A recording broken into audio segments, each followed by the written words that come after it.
안녕하세요.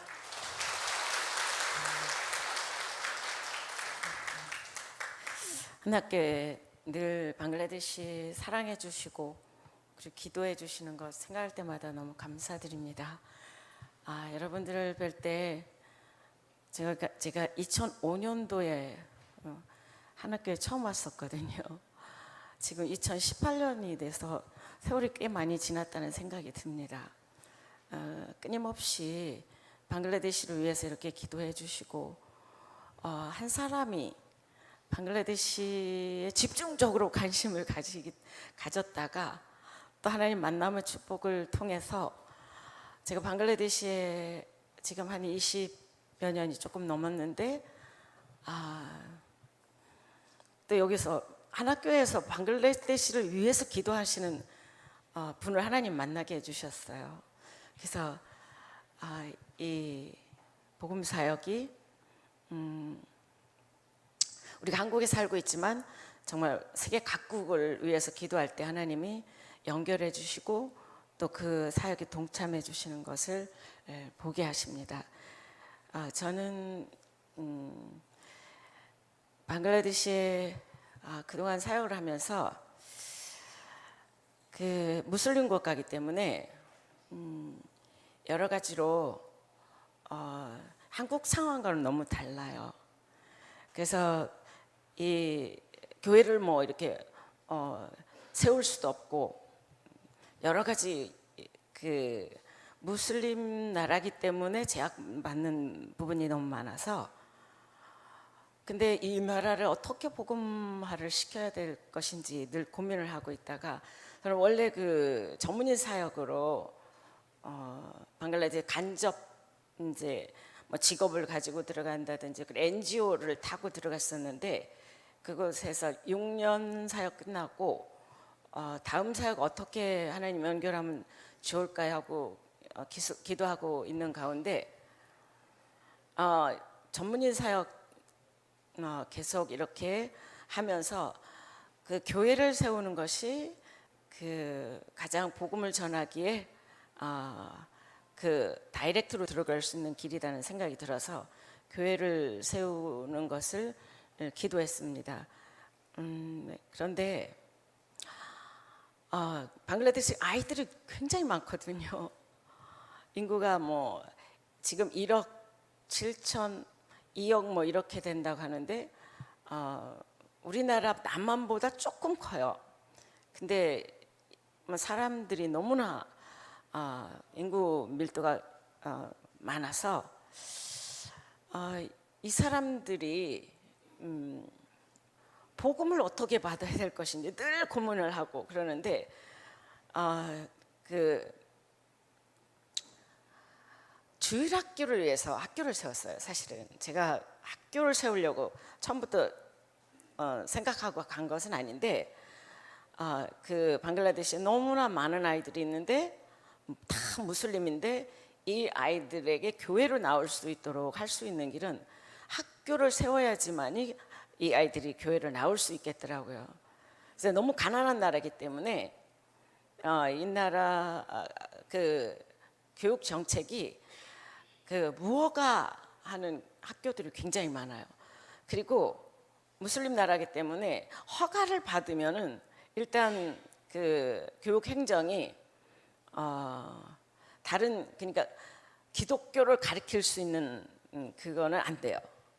그래서 일단 이게 굉장한 기회라고 생각하고 제가 그 2001년부터 그러니까 이제 6년 사역 끝나다가 2001년부터 학교 사역을 시작했는데 지금 4곳에 학교가 세워져 있고 한 600여 명이 이렇게 아이들과 함께 그 유치원부터 10학년까지 있어요. 4군데 학교에서. 근데 이제 이 아이들이 자라서 그 저희 학교는 그 학교도 되고 또 교회도 돼요. 평일날에는 학교에서 공부를 하고 금요일날 그리고 주일날은 그 자리에서 교회에 그 예배를 드려요. 그렇게 시작한 그 학교들에서 아이들이 이제 자라나서 지금 유치원부터 자라난 아이들이 커서 대학에 다니고 그 방글라데시는 칼리지 다음에 이제 유니버시티거든요. 칼리지를 나온 아이들이 이제 각 학교에 교사로 이제 세워지고 있거든요.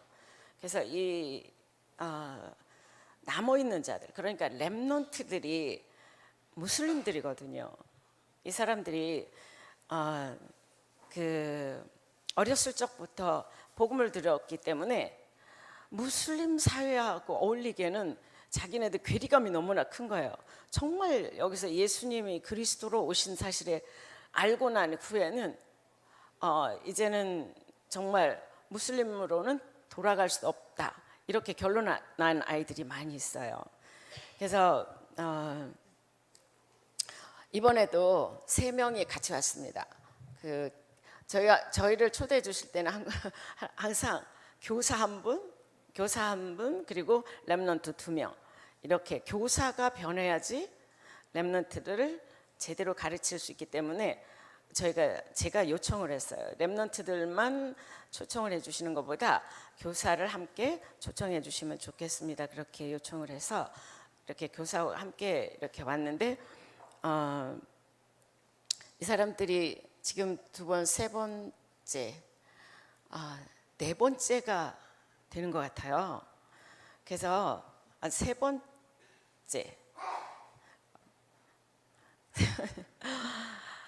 이 사람들이 지금 모여가지고 함께 기도회를 가지고, 그리고 이 사람들이 복음의 헌신이 돼서 이렇게 이제 구체적으로 신학교도 가야 되겠고 하는 시점에 와 있는데, 또 여기 우리 이미정 원사님께서 저 이제 굴산학교가 있고, 영상을 제가 정말 준비할 시간이 없어가지고 죄송합니다.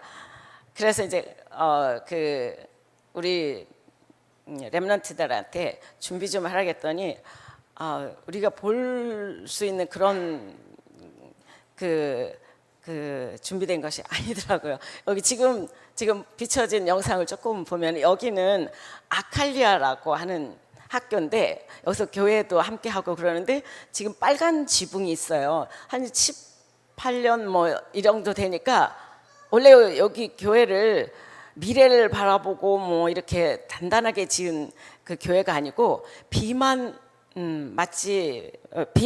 피하자 이렇게 해가지고 저희는 이제 자비랑 선교 이렇게 해가지고 하다 보니까 이게 그럴싸하게는 짓지 못했는데 17년 8년 이렇게 되니까 지붕이 다 새가지고 이제 다시 올렸는데 빨간 지붕이에요. 그 예수님의 보혈을 생각하자 해가지고 빨간 지붕으로 일부러 이렇게 했는데, 여기는 시골 지역인데 한 150명 정도 아이들이 공부하고 또 주일학교도 있고, 여기서도 아이들이 자라서 지금 대학에 간 아이들도 있고, 지금 여기도 유치원서부터 8학년까지 지금 하고 있습니다. 여기는 저희 회사예요. S&P 컴퍼니라고 성령의 능력, 성령의 파워 이렇게 해가지고 S&P 컴퍼니인데, 이곳에 사실 무슬림 국가에서는 그 한국 교회에 이렇게 그냥 선교비 지원만 받아가지고는 선교를 할 수 없는 관계로 저희 남편이 회사를 운영하고 있어요. 그래서 이 회사는 S&P 봉제 회사예요.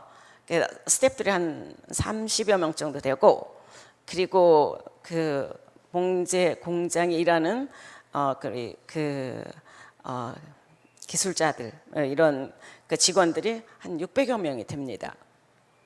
그때 여기 장면은, 우리는 이 회사는 예수님이 사장님이시고, 그리고 우리 회사의 직원들은 가족이다. 그리고 조금 이상하게 들릴지 모르겠는데, 방글라데시는 그 한국 외국 사람들이 회사 운영할 때 가장 힘든 게 여러 가지로 열악하지만은 이게 속이고 일단 그 물건들을 빼나가는 그 도둑질을 많이 해요. 그래서 거의 유지할 수 없는 그런 일들이 많아서 세 번째는 도둑을 잡아라 이거든요. 위에서 기도를 해주십시오. 왜냐하면은 회사 운영하는데 이 우리가 선교 사역을 해야 되겠는데 이 방글라데시에 정말 생명을 살리는 사역을 해야 되는데 이 회사도 예수님이 사장님이시기 때문에 계속 진행이 될 것이거든요. 근데 이 사람들이 아직까지 그 말씀에 들어가지 않았기 때문에 이런 여러 가지 어려움들이 있습니다. 그래서 사정을 알리는 마음으로 드렸습니다. 여기는 이제 굴산학교입니다. 굴산학교에 지금 이 아이들이 10학년 졸업을 하고 여기 저기 살럼 어플복도 와 있는데 이 애들이 이제 칼리지로 가거든요. 칼리지로 가면은 거의 흩어져 가지고 다시 모을 수가 없어요. 우리 학교는 이제 8학년, 10학년까지이기 때문에 모을 수가 없어요. 여기가 이제 그 아칼리아 속 안에 예배도 드리고 하는 교실이거든요.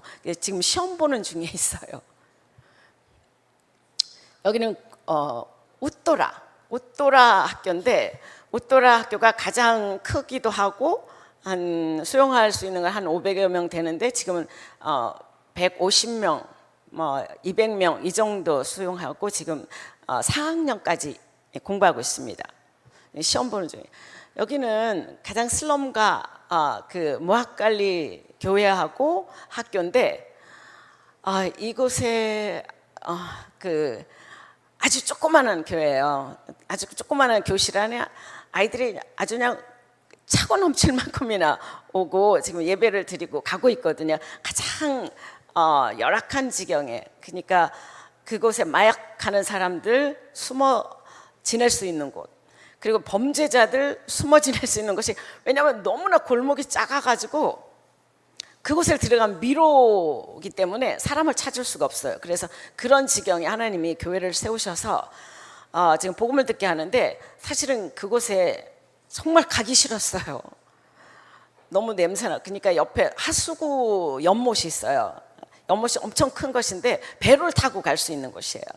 근데 빈대 있고 벼룩 있고 모기 있고 그리고 길은 뭐 하수구가 넘치면 똥물이 넘치고 이런 곳인데 너무 정말 솔직히 말해 저는 가고 싶지 않더라고요. 근데 남편이 여기다 세워야 된다고 그래가지고 그래서 세웠는데 우리 사역자 우리 저기 살롬 엄마 아버지가 지금 여기서 이 학교에서 그 교회에서 사역하고 있습니다.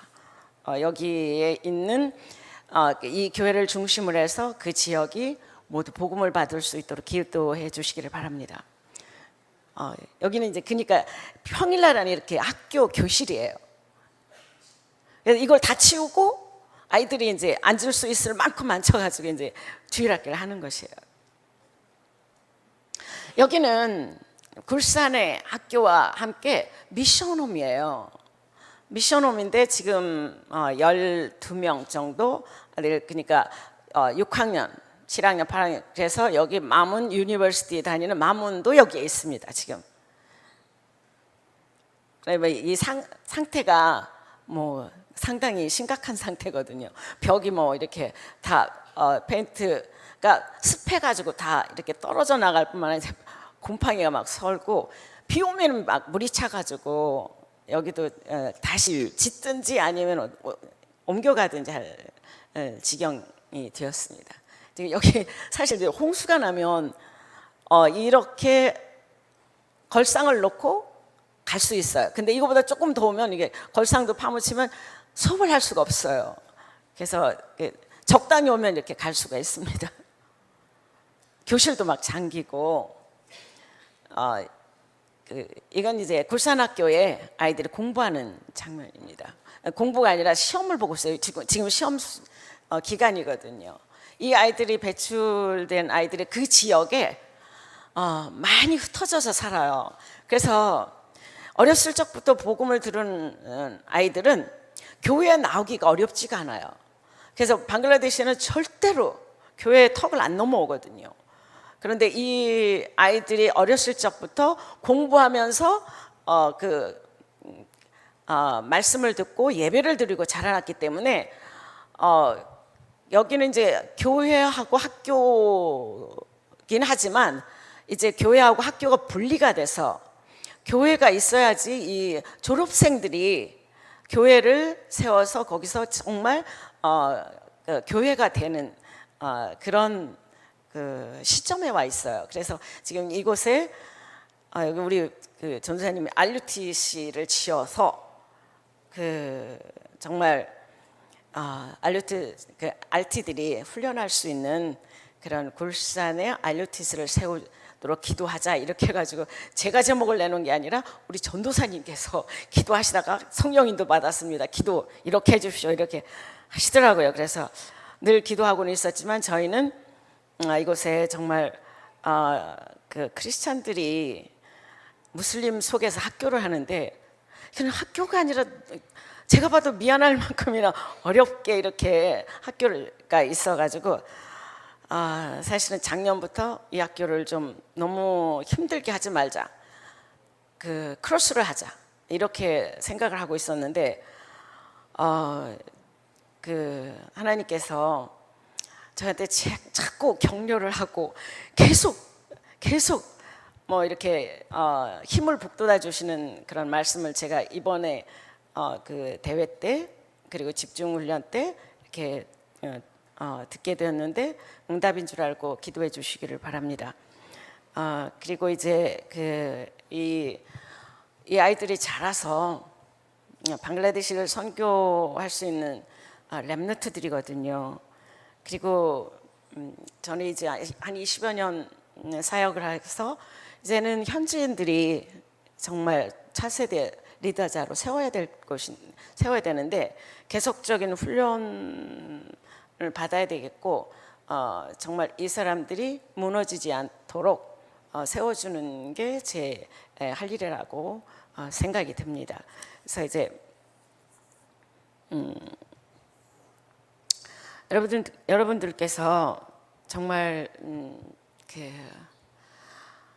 삶이 전도이고 삶이 선교이고 이것을 붙잡고 산다면 정말 후회하지 않는 삶을 살 수 있다고 생각이 드는데 제가 선교지에서 한 20여 년 살다 보니까 정말 저는 알 수 없었지만 날마다 하나님께서 이끌어 가시는 것을 알 수가 있겠더라고요.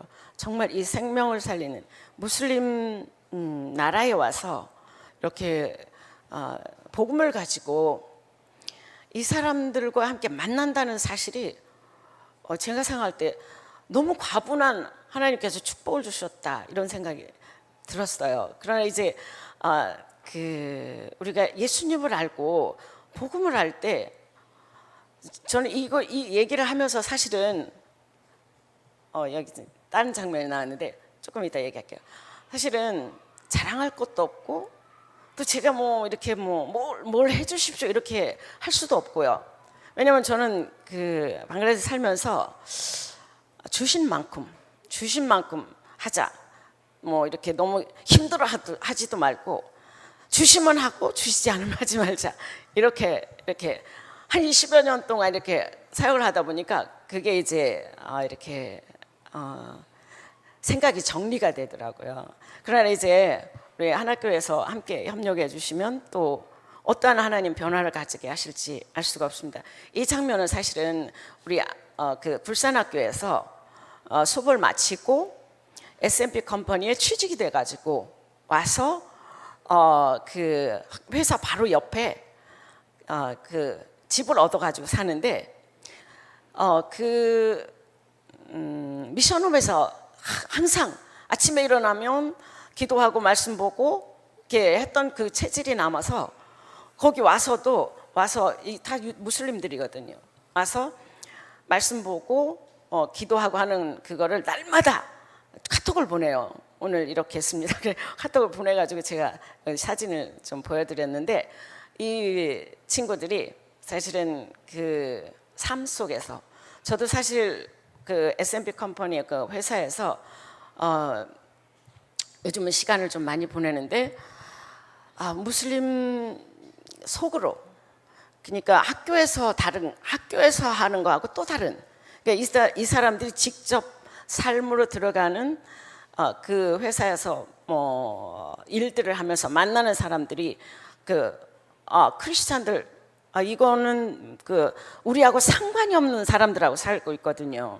근데 이 사람들이 사장이 예수 믿으니까 예수님이 사장이라고 이렇게 하니까는 뭐 꼼짝없이 아침에 예배 드릴 때 저도 가도 되겠습니까? 우리 집에서 와서 예배를 드려 주십시오. 이렇게 하는데 사실 여기 회사에서는 시간이 없어요. 뭐 11시에 끝날 때도 12시, 1시, 2시 뭐 어떨 때 새벽, 우리 봉제 회사들 막 굉장히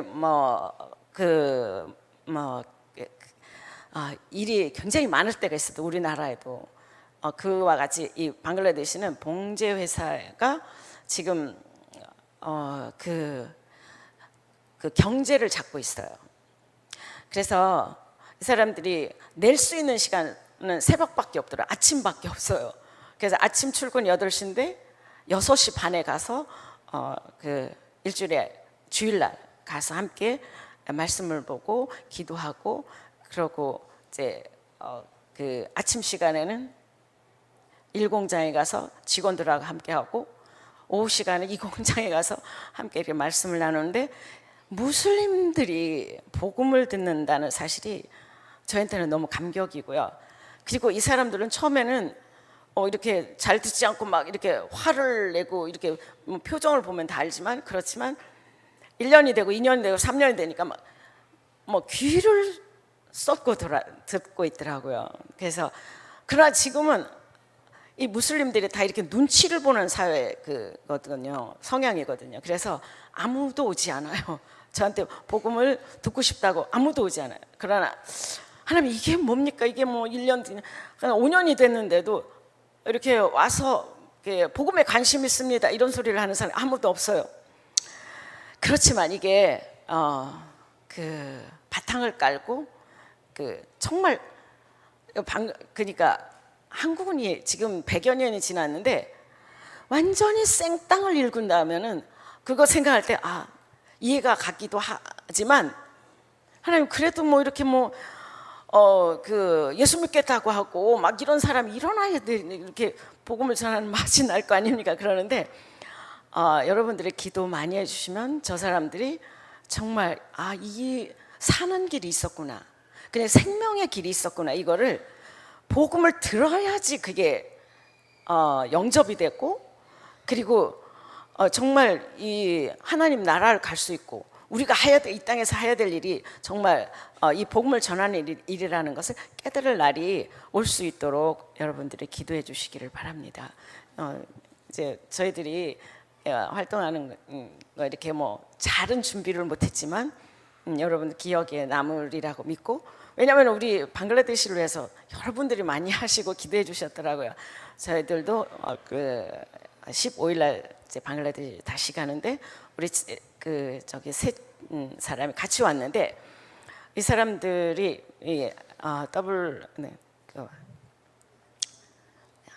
이 렘넌트 컨퍼런스에 와가지고 이 사람들이 그러니까 생애 전환점이 되는 것 같더라고요. 여기 한번 왔다 간 사람들은 정말 헌신이 무엇인지, 이 산학교에서 정말 이렇게 지교회를 하고 가서 같이 보고 같이 예배를 드리고 하는 것들을 보면서 정말 하나님 앞에 헌신하는 것이 무엇인지를 배워가고, 그리고 기도하게 되고, 이것이 정말 인생의 가장 값진 일이 되고 이 생명을 살려야 되겠다는 그런 사명을 받고 가더라고요. 여러분들이 기도해 주신 덕분이라고 생각합니다. 감사합니다.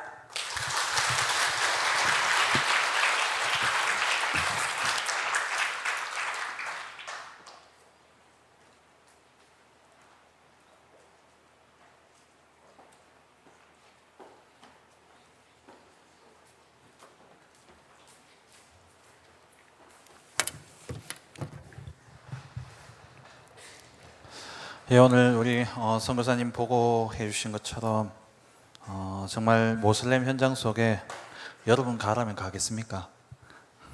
여러분 자녀 가라면 보내라면 보내시겠습니까? 우리가 진짜 기도가 다죠. 기도를 할 수 있다라는 거. 그 뒤에는 분명히 하나님이 역사하고 계시기 때문에 우리가 기도할 때에 주의 천군 천사들이 파송되어지고 흑암의 세력은 반드시 꺾여집니다. 그래서 우리가 정말 마음을 담고 중심을 담고 기도하게 될 때에 하나님이 하나님의 일을 이루어 가실 것입니다.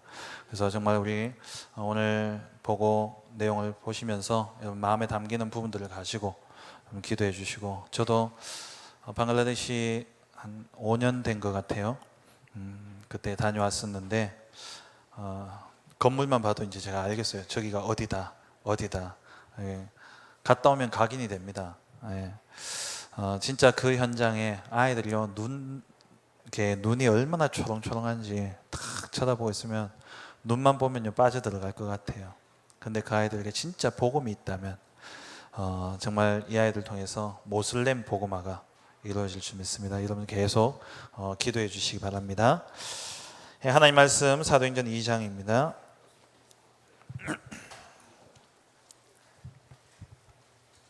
사도행전 2장 17절 18절 말씀입니다.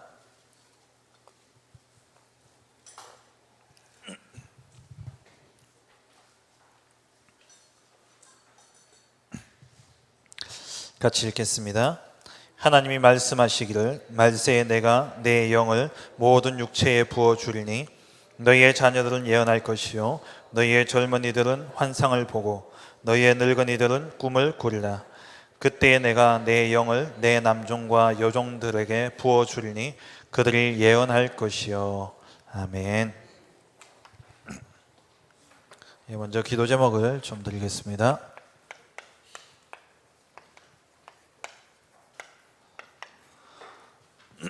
우리 교회를 위해서 기도하실 때에 우리 늘 기도하는 예수를 바라보라.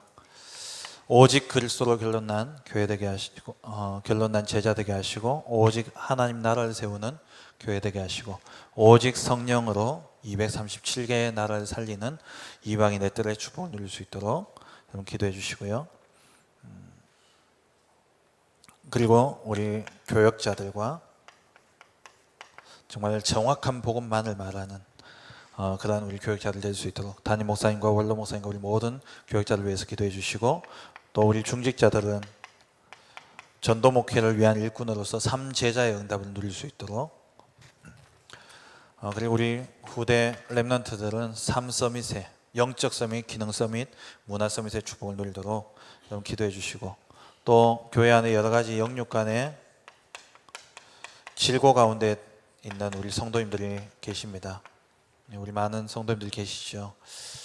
정말 이분들이 모든 것이 하나님이 허락하신 부분임을 알고 하나님의 숨은 계획을 보고 나를 갱신할 수 있는 그러한 기회로 삼을 수 있도록, 그래서 하나님 앞에 충성된 종으로, 정말 질병 때문에 아무것도 못하는 자가 아니라 하나님의 계획을 보고 갱신함으로 하나님 앞에 충성된 종으로 나아가는 그런 우리 성도님들 될 수 있도록 여러분 기도해 주시기 바랍니다. 그리고 우리 선교 현장을 두고서 오늘 우리 방글라데시 보고도 있었습니다만은 우리 각 선교 현장에 파송되어져 있는 우리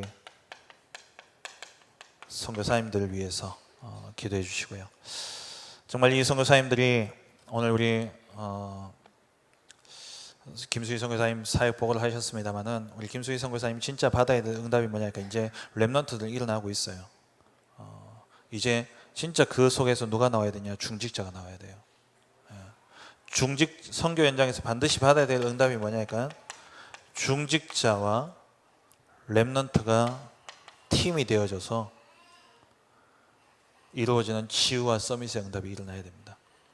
이걸 두고 우리 선교 현장을 두고서 기도해 주시기 바랍니다. 그리고 정말 우리 교회 안에는 237개 나라를 살릴 수 있는 그런 시스템이 세워질 수 있도록, 그리고 우리 교회 나라 모임들이 있습니다만은 사도행전 13장 1절 4절에 선교팀들이 각 나라마다 구성되어지도록 기도해 주시고, 그리고 차세대 선교사들 우리 박요한 전도사님, 또 우리 우발도 그리고 또 이제 일본에서 2명의 우리 여청년이 또 들어오게 됩니다.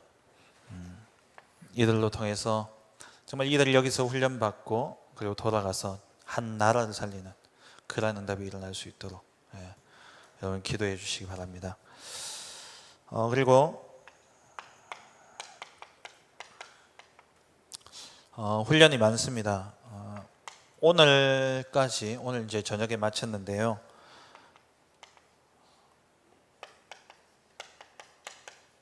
대경지부 다민족부에서 훈련이 2가지가 진행되었습니다. 오늘 우리 교회에서 진행되어진 훈련은 우리 해외 초청 렘넌트와 사역자 집중 훈련이 있었고요. 그리고 오늘 이제 담임 목사님 요 뒤에 이제 훈련에 참석하시고 오늘 못 오셨는데요.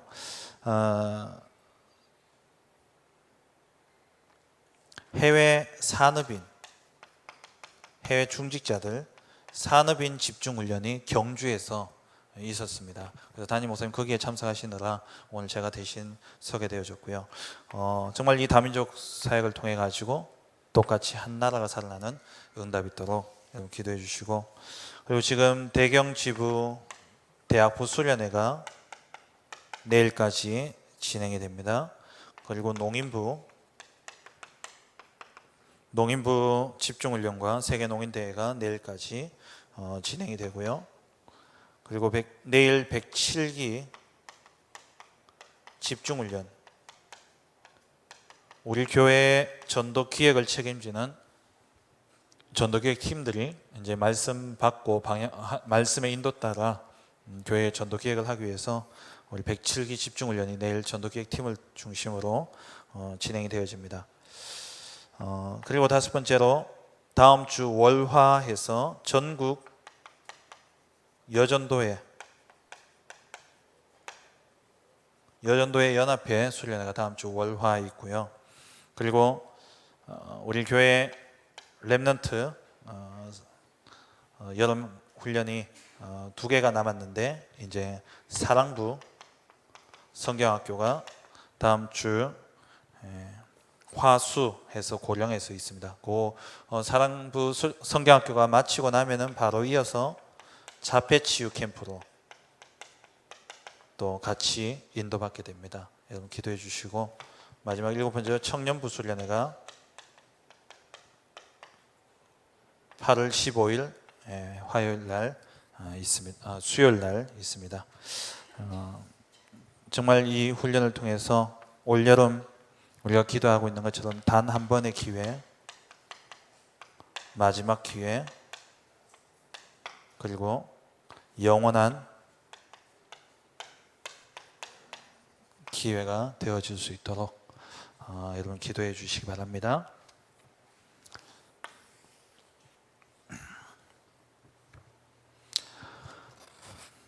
오늘 제목은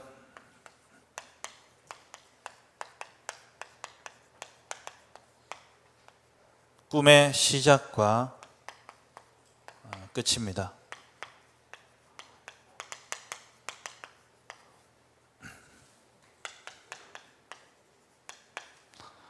이번 주 우리 강단 말씀에서 나를 살리는 영적 시스템을 세워라 말씀하셨죠. 나를 살리는 영적 시스템. 나를 살리는 영적 시스템이 뭐냐? 5가지 비밀에 대해서 이야기를 하셨습니다. 대부분의 사람들이 꿈을 찾죠. 이 꿈을 찾고 이 꿈을 이루기 위해서 계속 그림을 그립니다. 꿈을 계속 이미지화 시키는 거죠. 그렇게 되어질 때 이게 성취되어집니다.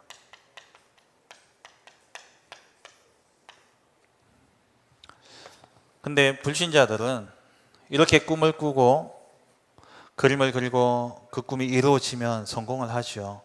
근데 성공한 이후에 어떻게 됩니까? 다 무너져요. 그래서 우리는 그냥 꿈을 꾸는 게 아니라 언약 안에서 하나님이 주신 비전을 가지고 그 속에서 꿈을 꾸는 겁니다. 언약이라는 것은 예수가 그리스도 되심으로 우리의 모든 인생의 문제를 완전히 끝내셨다라는 거예요. 여기에 결론이 난 사람, 예수가 그리스도이심을 믿는 사람, 그 사람이 하나님의 사람이 되어지죠. 이 언약이 없이는 하나님과 상관없는 사람입니다. 전도서를 보면은 전도서 12장까지 쭉 나오잖아요. 1장부터 계속해서 반복되는 말이 뭡니까? 헛되다. 그래서 제일 끝에 가서 전도자가 뭐라고 이야기하냐? 하나님을 경외하며 하나님의 말씀을 지켜 행하는 자. 그게 의미 있는 인생이라고 그랬어요. 그러니까 하나님과 상관없는 인생은 아무리 꿈을 이루고 성공했다 할지라도 쓸모없는 인생입니다. 하나님께는 기억되지 않는 인생이에요. 성경의 기록을 한번 보세요. 성경은 역사책이 아니지 않습니까? 성경은 언약을 이야기하고 있고 언약의 성취를 기록한 것이 성경이에요. 그래서 성경에 훌륭한 역사 속에 훌륭한 사람들이 많았지만 성경에 나오는 인물들과 동시대에 그 현장에 있었던 역사적으로 훌륭한 사람들이 많았지만 하나님은 그들에게 관심 하나도 없었습니다. 누구에게 있었습니까? 하나님의 언약을 붙잡은 자, 그 언약의 성취자, 그 사람들만 기록되어져 있는 거예요. 그러니까 애굽에서 요셉이 애굽에 들어가서 400년의 시간은 한마디로 끝나버렸습니다. 그렇잖아요. 하나님은 누구에게 관심이냐? 언약 가진 자에게 관심이 있는 거예요. 이 언약을 가진 자에게 하나님이 언약을 주셔서 하나님의 자녀로 부르셔서 뭘 주시느냐? 비전을 주시는 겁니다. 빌립보서 2장 13절에 너희 안에 행하시는 이는 하나님이시니 자기의 기쁘신 뜻을 위해서 소원을 두고 행하시느니라. 하나님이 우리를 자녀로 삼으셔서 우리에게 하나님의 소원을 두시고 부르신 거예요. 그 하나님이 우리를 부르신 그 부름의 계획을 내 것으로 붙잡는 게 꿈입니다. 내 것으로 붙잡는 게. 조금 구분해서 설명을 하자면 비전이나 꿈이나 같지만 이걸 조금 구분해서 설명을 드리자면 하나님이 우리에게 은혜를 주셔서 예수가 그리스도이심을 믿게 하시고 그렇게 믿게 해서 하나님의 자녀로 부르셔서 하나님이 하시고자 하신 일이 있다니까요. 그 일은 하나님이 창세전에 계획하신 거예요. 그 계획하신 바가 내게 붙잡혀지는 게 꿈입니다. 그 꿈을 우리가 날마다 꾸는 게 그림을 그려나가는 거예요. 그 꿈도 누가 하나님이 꾸게 하시는 거죠. 계속 꾸게 하셔요. 하나님이 꿈을 주시고 그 꿈을 꾸게 하셔서 결국에는 어떻게 합니까? 그 꿈을 이루게 하시는 겁니다. 하나님이 행하시는 거죠. 하나님이 우리의 마음에 소원을 두시고 그 소원을 누가 이루시냐? 하나님께서 이루시는 겁니다. 그렇다면은 우리의 이 꿈의 시작은 어디서 시작되어져야 됩니까? 말씀 안에서 시작되어져야 됩니다. 하나님의 말씀 안에서 우리가 꿈을 꿔야 되는 것이죠.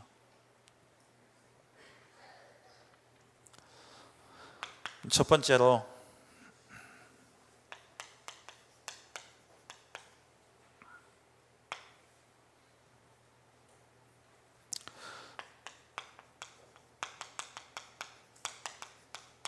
말씀 속에서 꿈을 꾼 사람들입니다.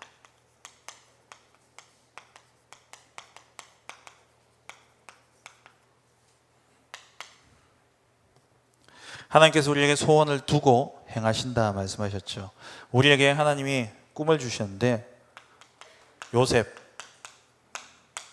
창세기 37장 1절에서 11절 하나님의 말씀 속에서 하나님이 요셉에게 나타나셔서 꿈을 보여주시고 그럼 하나님 말씀 속에서 요셉이 꿈을 꾸기 시작한 겁니다. 세상 사람들은 그냥 내가 뭐 해야 되지? 그냥 자기 생각에서 상황과 경험과 어떤 환경과 조건 속에서 내가 해야 될 걸 찾아낸다면은 우리는 상황, 환경, 조건 상관없이 하나님이 내게 주시는 꿈을 꾸는 거예요. 어제 오늘 제가 그 휴가를 잠깐 다녀왔는데요. 어제 이제 제가 어떤 분을 이렇게 만났습니다. 이분이 교회 다닌 지 이제 한 1년도 채 안 됐어요. 한 8, 9개월 정도 되신 분이신데 환갑이 넘으신 분이에요. 이분이 이제 같이 이야기를 이렇게 쭉 나누면서 저한테 자기 비전을 이야기하시더라고요. 그 한 8개월 정도 교회 다니신 분인데도 불구하고 말씀이요 얼마나 잘 정리가 되어 있으시든지 집안이 장군 집안이에요. 형제가 6형제인데 어머니가 권사님이시고 자기 동생들 다 교회 다니는데 자기만 안 다녔어요. 왜? 장군 집안, 장손, 제사, 유교. 사람이 되게 바르고요. 인품도 참 좋으시더라고요. 그러니까 이제 자기는 교회는 나오고 상관없다. 왜? 나는 가문을 지켜야 되니까. 그러신 분인데 이제 한 8개월 전에 이렇게 예수님 영접하고 교회를 다니시는 분인데 이분이 교회 다니면서요 무슨 꿈을 꾸냐니까 진짜 내가 이제 남은 생에 하나님을 위해서 내가 뭔가 한 가지를 해야 되겠다. 그래가지고 자기가 가지고 있는 노는 땅이 있는데 그 땅 옆에 김치 공장이 있어요. 그 어느 날 또 보니까 김치 공장에 큰 트럭에요 소금이 막 들어가더랍니다. 그래서 자기가 저기 내가 소금 100포만 납품해도 거기서 나오는 경제로 내가 하나님 앞에 마음껏 드릴 수 있을 텐데 그러면서 자기가요 이제 무슨 꿈을 꾸냐 소금 장사 꿈을 꿔요. 소금 장사 꿈을. 근데 지금까지 먹고 사는 문제는 자기가 아니에요. 먹고 사는 거는 지금까지 문제 없이 살아왔기 때문에 정말 내가 하나님을 위해서 내가 해야 되겠다 이러면서 이야기하는데 그냥 조금 황당하기도 해요. 그 김치 공장이 오랫동안 했던 데인데 거기서 뭐 이렇게 계약을 바꿔가지고 뭐 되겠습니까? 쉽게 되겠습니까? 그건 옆에 땅 주인인데. 근데 제가 쭉 뭐 여기서 다 설명드릴 수는 없지만은 이야기를 쭉 듣는데요. 제 마음에 무슨 생각이 드냐니까 그냥 꾸는 꿈이 아닌 거예요. 말씀 딱 붙잡고요. 하나님이 자기 인생을 향하여 내가 마지막에 그래서 이 교회가 RUTC를 놓고 기도하고 있는데 그 교회를 RUTC의 한 부분을 자기가 책임지겠다는 거예요. 그러면서 기도하면서 꿈을 꾸고 있더라고요. 환갑이 넘으신 나이에 그것도 교회 8개월 정도 다니신 분이. 근데 이렇게 제가 그 이야기를 들으면서 이 이야기를 쭉 하니까요. 그걸 렘넌트 데이 메시지죠 이래요. 메시지가 쫙 정리 다 되어 있고요. 그 속에서 꿈을 꾸고 있는 거예요. 내가 진짜 이분 위해서 기도해야 되겠다. 제가 그래가지고 이름 성함 적어 와가지고 이렇게 어제 오늘 제가 계속 이렇게 생각날 때마다 기도하고 있는데요. 제가 그랬어요 그분한테. 첫째는 선생님이 그 교회를 만난 게 그 교회와 그 목회자를 만난 게 너무 큰 복이다. 근데 이제 또 보니까 그 목사님이 당신을 만난 게 또 너무 큰 복이다.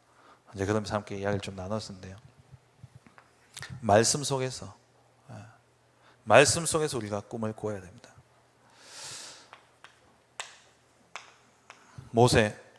모세가 호렙산에서 하나님을 만나고 하나님의 음성을 듣는 가운데 출애굽기 3장 17절에 하나님이 모세를 이끌어서 가나안 땅에 이스라엘 백성들을 이끌어서 가나안 땅에 들어가게 하겠다라는 분명한 말씀을 주셨죠. 그 말씀 안에서 모세가 이제 꿈을 꾸기 시작하는 겁니다. 사무엘은 사무엘상 3장 19절에 하나님이 네 말이 하나도 땅에 떨어지지 않겠다라고 말씀하시죠. 그 약속을 붙잡고 이 사무엘은 이 시대를 살릴 주의 종의 그러한 비전을 가지고 사무엘은 계속 기도하는 겁니다.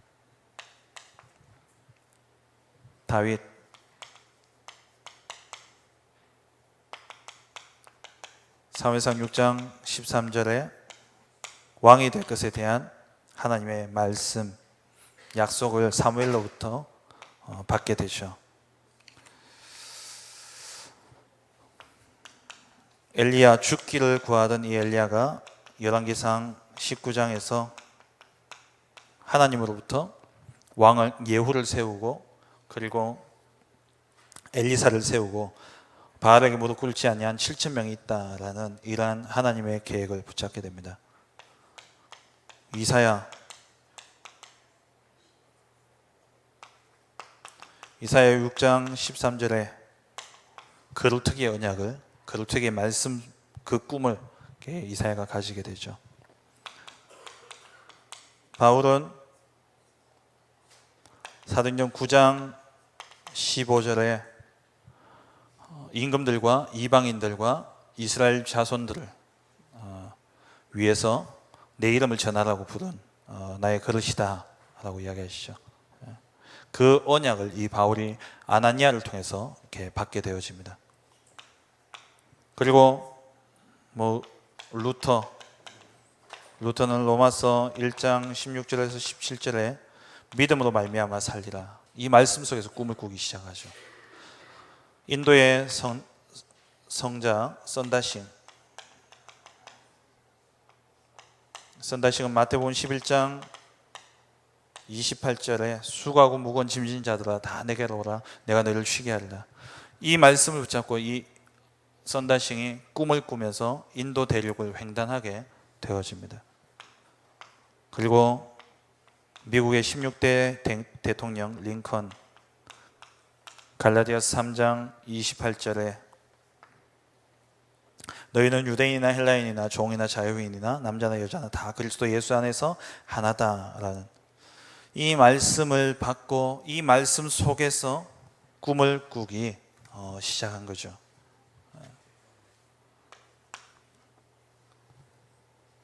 이렇게 하나님은 말씀을 주시고 하나님은 반드시 말씀대로 이루십니다.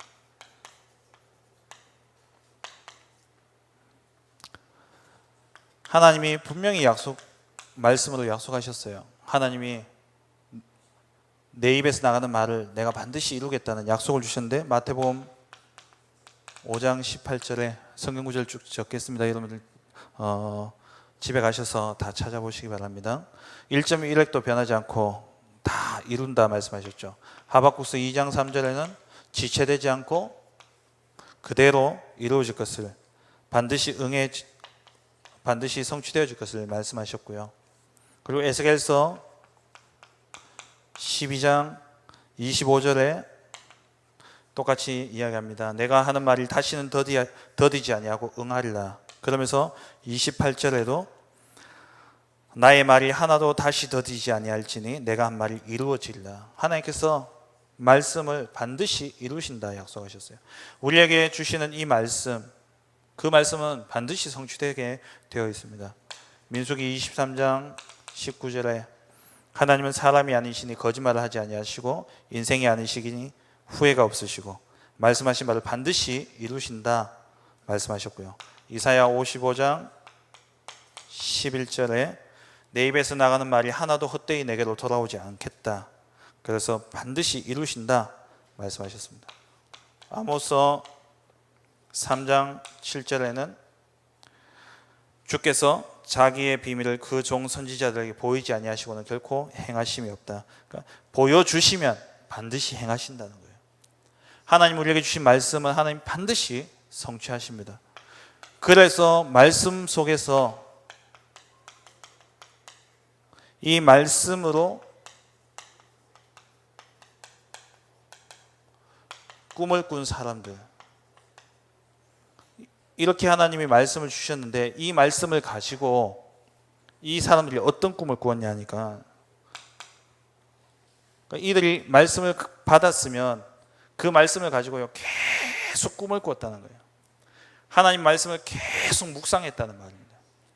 그 결과가 뭐냐니까 요셉이 형들 앞에서 했는 고백을 보십시오. 창세기 45장 5절에 형들에게 뭐라고 이야기합니까? 형들이 나를 판 게 아니다. 하나님이 나를 앞서서 보냈다. 그게 그냥 나온 말이 아니라요. 이 말씀을 계속 뭐했냐? 꿈을 꾸었다는 거예요. 그 말씀이 성취되어질 때까지 쉬지 않고 계속 그림을 그리면서 꿈을 꾸었다는 거예요. 기도했다는 겁니다. 그러니까 형들을 만났을 때 형들이 나를 팔았다고 생각하지 말라고, 두려워하지 말라고. 하나님이 나를 앞서서 보내셔서 당신들을 구원하기 위해서 하나님 나를 보내셨다 말씀하죠. 모세는 어떠합니까? 출애굽기 14장 13절에 오늘날 너희를 위하여 행하실 여호와의 구원을 보라. 너희는 가만히 있어서 오늘날 너희를 위하여 행하실 구원을 봐라. 이 말이 무슨 말입니까? 하나님 반드시 여러분들 구원하신다는 거예요. 그럼 이 모세는 이 말씀을 하나님이 모세에게 이야기하셨냐? 그 순간에 아니에요. 모세는 이 말씀을 매일 꿈을 꾼 겁니다. 매일 그린 거예요. 뭐냐? 우리는 가나안 땅에 들어간다는 겁니다. 가나안 땅에 들어갈 거기 때문에 하나님께서 오늘 이 자리에 이 순간에 우리를 위해서 여기서 죽지 않도록 반드시 구원의 손길을 베푸신다는 믿음의 고백이에요. 사무엘이 사무엘상 12장 23절에 사무엘상 3장 19절에 언약을 붙잡고 이 꿈을 계속 꾼 겁니다. 하나님이 네가 말하는 것이 하나도 땅에 떨어지지 않겠다라는 이 말씀을 이 사무엘은요 계속 묵상하고 기도하고 되뇌이면서 그림을 그렸어요. 그 결과가 뭐냐? 사무엘이 뭐라 그럽니까? 내가 이스라엘을 위해서 기도하기 쉬는 죄를 범하지 않겠다는 거예요. 왜? 내가 기도하면 하나도 땅에 떨어지지 않고 그대로 응답되어지기 때문에 내가 이 이스라엘 백성들의 고통과 아픔을 보고 내가 기도를 쉬는 죄를 범하지 않겠다는 겁니다. 계속 말씀으로 꿈을 꾼 거예요. 다윗은 어떻습니까? 다윗은 사무엘상 17장에 골리앗 앞에 섰을 때 담대하게 나갔죠. 왜요? 왕이 될 인물이기 때문에. 아직 왕이 안 됐으니까. 하나님 분명히 나를 왕으로 세우신다 이야기하셨는데 골리앗 앞에 나가면 죽겠습니까? 죽겠습니까? 안 죽어요. 왜? 아직 왕은 안 됐다니까요. 하나님 분명히 뭐라 했냐? 너를 이스라엘의 왕으로 세우겠다. 그러니까 이 다윗이 사울을 2번이나 죽일 수 있는 기회가 있었지만 그 기회를 자기 손에 피를 안 묻혔잖아요. 왜? 하나님이 내게 주신 꿈, 하나님이 이루실 것이기 때문에. 그래서 그 꿈을 계속 꾸고 있었기 때문에 옆에서 신하들은 기회다라고 이야기하는데 다윗은 기회가 아닌 거예요. 하나님이 하실 것이기 때문에. 나를 하나님이 왕으로 세우실 것이기 때문에 다윗은 기다릴 수 있었던 것이죠. 엘리야, 죽기를 간구했던 이 엘리야가 나중에는 어떻게 됩니까? 전혀 흔들림이 없었어요. 심지어 어떻게 됩니까? 죽음을 맛보지 않고 성천하기까지 해요. 이 순간까지 엘리야는 그 이후에는 전혀 흔들리지 않았습니다. 왜요? 하나님이 하실 일, 이 언약을 붙잡고 매일 꿈을 꾸었기 때문에.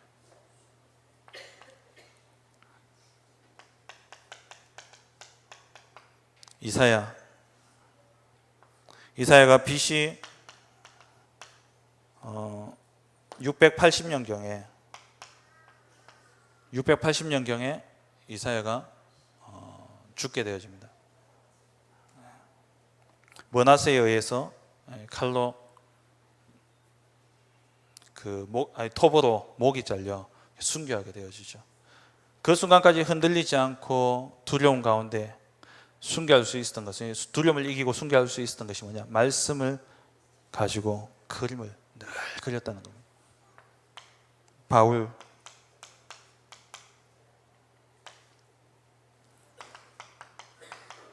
바울의 1차, 2차, 3차 전도 여행은 이방인들을 향해서 나아갔던 걸음이었습니다. 에베소 마지막 3차 전도 여행의 마지막 현장이 어디였냐? 에베소였죠. 에베소에서 얼마나 큰 역사가 일어났습니까? 두 해 동안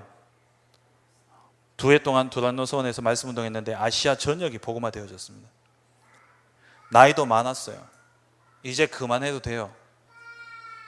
이제 그만해도 되는 나이라니까요. 몸은 만신창이가 됐잖아요. 골병 들었습니다. 얼마나 많이 두들겨 맞았든지. 근데 바울은 뭐라고 이야기합니까? 19장 21절에 내가 로마도 보아야 하리라. 그게 어디서 나왔냐? 이 꿈을 매일 꾸었다니까요. 이 꿈을 말씀 속에서 하나님 주신 이 꿈을 말씀을 가지고 매일 꿈을 꾸니까 여기서 끝날 게 아니라는 거예요. 그래서 19장 21절에 내가 로마도 보아야 하리라. 로마로 가는 그 걸음은 왕들을 만나는 걸음들이었습니다. 아시잖아요.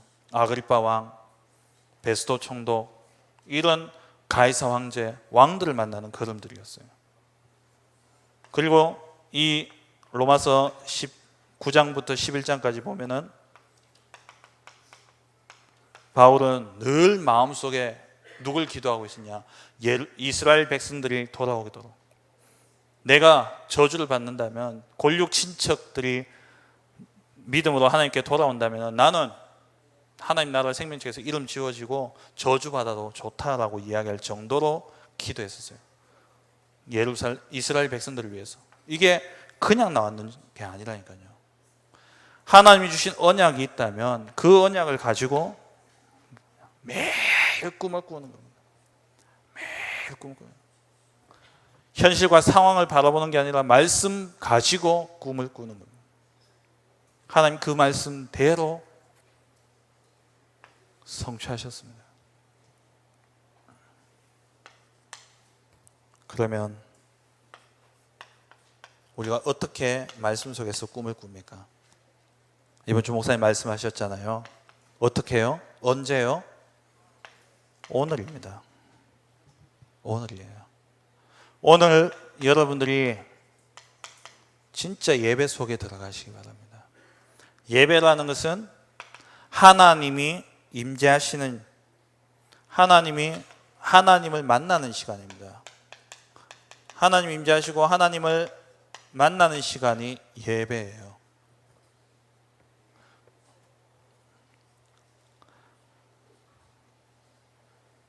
하나님 예배를 통해서 우리에게 말씀을 주시기 때문에. 그래서 공예배, 그리고 또 개인 예배, 정식 기도죠. 또 현장 예배,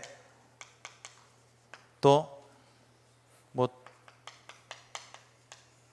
이름을 붙인다면 특별 예배가 있죠. 수련회라든지 또 이런 훈련이라든지 이런 특별한 이 모든 예배 속에서 우리가 뭐 해야 되냐?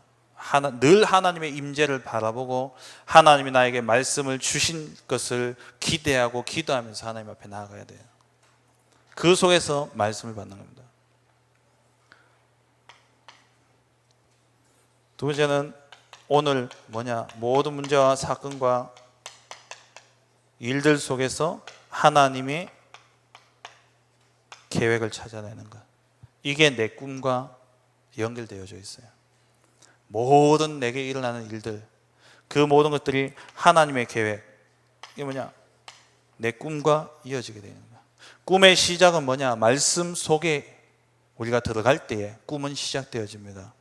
그 말씀 속에서 하나님이 나에게 꿈을 보여주실 때에 그 꿈을 가지고 계속 꿈을 꾸면 누가 이루십니까? 하나님이 이루시는 거예요.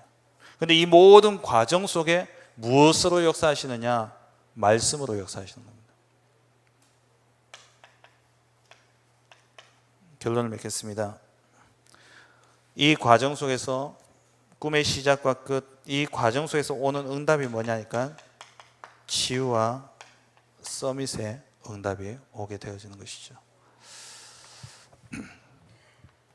진짜 치유는요, 꿈을 찾을 때에 치유가 시작되어집니다. 하나님이 주신 비전이 내게 꿈으로 붙잡혀질 때에 진짜 치유가 시작되어져요. 우리가 치유받으려고 막 말씀 붙잡고 막 묵상하고 녹취하고 막 그러죠. 그렇게 하면 상태가 좋아집니다.